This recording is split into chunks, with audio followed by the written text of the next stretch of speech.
So consider this for just a moment, because this is a really good opportunity to understand something that we've been talking about. So you want to be an uplifter. So you have to continue to activate and keep active your knowing that you are an uplifter, and you have to give no attention to whether you are uplifting anyone or not. Because in doing so, now you're aware of their response to you, which is where it goes wonky. You have to leave their response to you out of it, because that's on them, and only do it for your response to your own desire. Do you know there are those who will not be uplifted? If you've got your eye on whether they're being uplifted or not, then you lose your connection, and then you feel bad. So this has to be a singular intent only. I do it. Why? Why do I do it? I want to feel good, and I want to be in alignment so that I can uplift them. Because now their response to you is part of the equation, and that's where it always gets muddled. So stop for just a moment. Imagine your inner being, or imagine a cluster of inner beings which you want to call Source. Try to get a visual on Source aware of all of you. And do you think Source is ever saying, look at all those suckers of energy? And you know why Source would never feel that way or think that way? Because Source remains in the replenishing mode. And so there's never any drag, there's never any drain. And not so with you either. So that wasn't our intent to point out to you that there is a drain. We just want you to feel the never-ending replenishment that is always yours, because we really want you to hear this. You cannot focus too specifically when you are tuned in, tapped in, turned on. But you can focus too specifically when you're not. This is a really good conversation, because the thing about that is, so you're tuned in, ideas start to come, you're flowing with them, and it's good until it isn't. So when it stops feeling good, does that mean that the work that you did before is irrelevant, or does it just mean leave it there for now? That's what we call don't try so hard, don't try to make it happen, don't try to push the noodle. Here's the thing, if you've let it get to anxiety, then there's nothing for you to do in the moment, because everything you try to do to get rid of anxiety will cause more anxiety. That's why we say, let's get out ahead of it. Don't fall in the hole and then try to climb out. Stay away from the hole. That's what we mean by getting out ahead of it. Be nicer to yourself. Give yourself more time. Do the things that soothe you most. Don't get depleted and then try to fix it. Do the things that encourage the opposite of depletion, which is renewal and replenishment. Find a time to meditate and do more basking and get off to yourself and let yourself daydream. Because if you're out ahead of it, more momentum can happen. If you've caught yourself in resistance and you try to fix it, the momentum follows the resistance rather than the allowing. Does that make sense to you?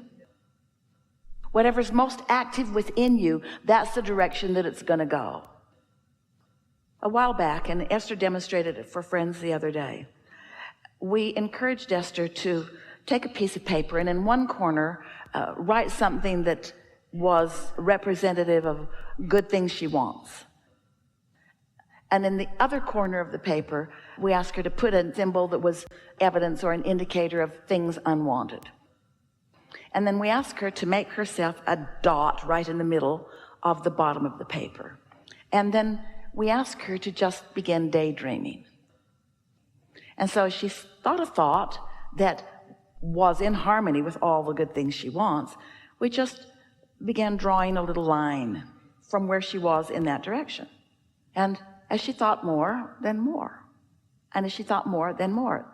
But eventually, and quicker than she would want to admit, but it was perfect and fine, she got somewhere where she thought a thought that started to go off this way.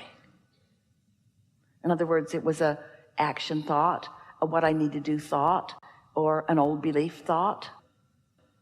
But because she had some momentum already going that way, in the moment that she started to go that way, she caught it and then thought a better thought about that, and off she went again.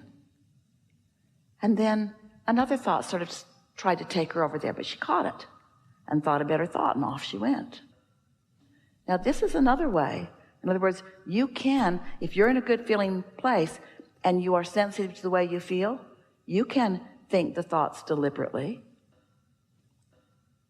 You could meditate and get tuned in, which would lead you to blissful thoughts. And then you could receive an idea that just feels really good. And for a moment in time, you could be right there. But what trips you up is you don't want to just be there in energy or in emotion. You want the manifestation. And in the moment that you begin the efforting, that's when you begin moving in the other direction. If we could convince you that everything you want is because you want to feel good in the having of it, then if you could let the feeling good be the singular intention that you have, not uplifting the world, not fixing things that are broken, not making the world a better place, but just having a really good time being the bright light that you are. Yeah? We're not for a moment asking you to discard those thoughts. It's wonderful to get an idea about what you want to do. So we're not suggesting for a moment that when those thoughts come, that you shouldn't pursue those thoughts. Satisfaction comes from one place and one place only. Having an idea of what you want and moving in the direction of it. All we're asking you to be more aware of is when you are being a dream killer to your own dream. That's all. Don't be practical about your dreams, because when you're practical about them, you try to put pieces in that you don't have yet. You are practical. You are humans. And it's the thing that Esther is most focused upon not focusing upon these days. It's the thing that she's most focused upon not focusing upon. She wants to jump into action too soon because the dream doesn't feel like it's enough, but it is. The dream is enough. And if you can dream it and it's enough, and dream it and it's enough, and dream it and it's enough, and dream it, it's enough, it will demand things of you that you can't not give it, but they will be things that are in harmony with the dream. The impulse will be so strong that nothing could keep you from following that. And that's the difference between receiving the thought and trying to think it into place. Did you get that? So good. What we're wanting Esther to understand means don't be so practical so soon. Every desire needs work on resistance. The problem is the work on resistance just makes the resistance more. So rather than work on resistance, what you're wanting to work on is more allowance, which is finding ways to feel better about the desire. So let's talk about something real. The other day, Esther was visiting with some friends, and they went on a day journey, just a few hours, up into the Rocky Mountains. So Esther set herself up in that she's pre-paved, in that she imagined a nice day, and it was. And she imagined lots of fun and laughter with her friends, and there was that. When that moment of ecstasy came,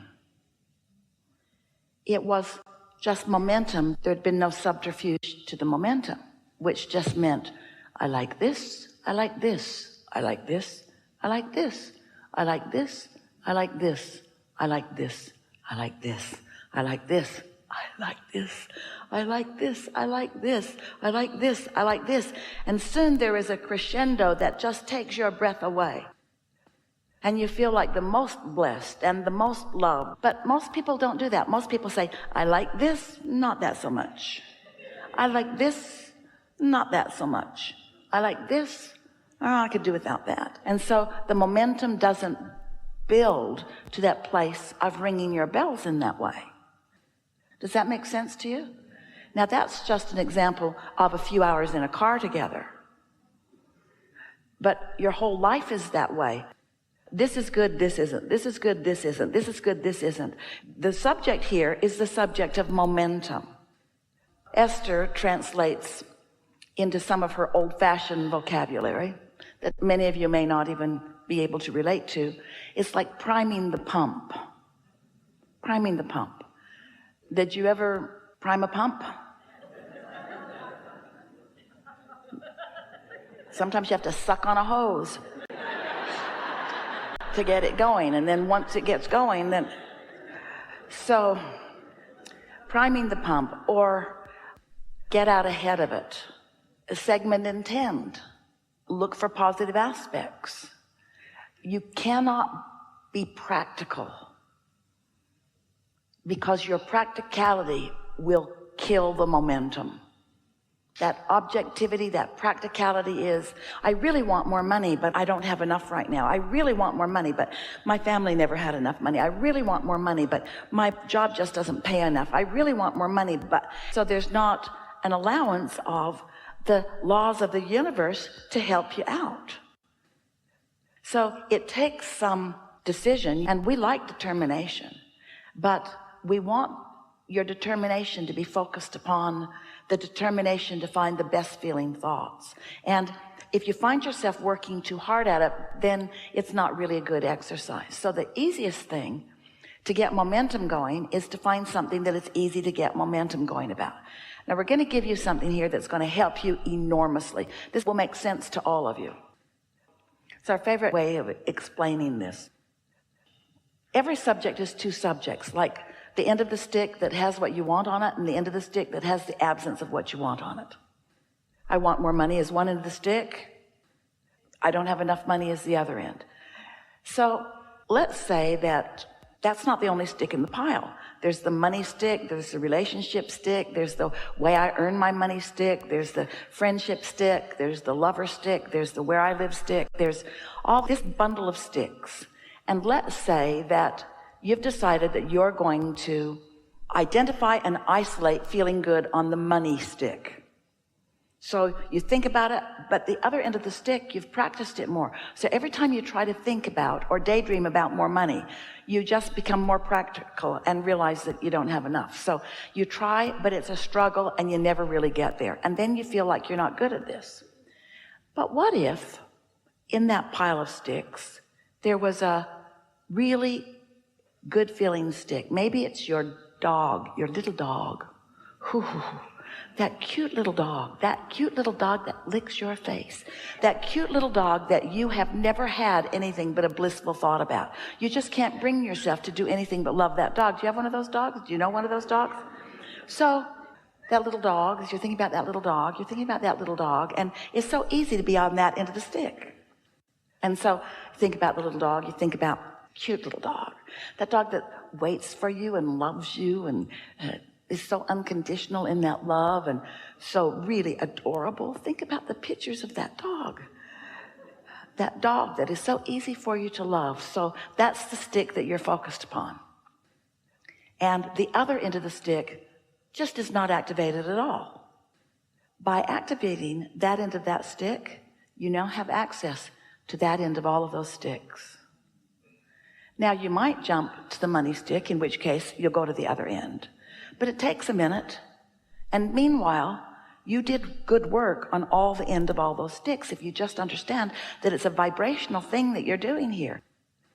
You're tuning yourself to this end of the stick, which is to say you're tuning yourself to positive expectation, which is to say you're tuning yourself to the way your inner being looks at all your sticks, which means you're tuning yourself to pure positive energy, which means you're tuning yourself to being in the receiving mode, which means you're tuning yourself to being in the vortex, which means you're tuning yourself to being a vibrational match to what's in your vortex. You see what we're getting at? So don't be practical. Take the path of least resistance. What is the easiest stick to feel good about? Whatever it is. And before you know it, you'll feel good about just about all the sticks. And if you're like most humans, you'll still focus upon the problem stick. You don't need to. So it works the other way too. Maybe you've got this pile of sticks and you're feeling pretty good about them. You like your house, you like your mate, you like your job, you're doing really good. You just don't like that one neighbor. Well, you know, you could focus upon the neighbor or the barking dog that lives with the neighbor. You could focus there, and before you know it, you've activated the other end of all of your sticks, because that's the way tuning is, you see.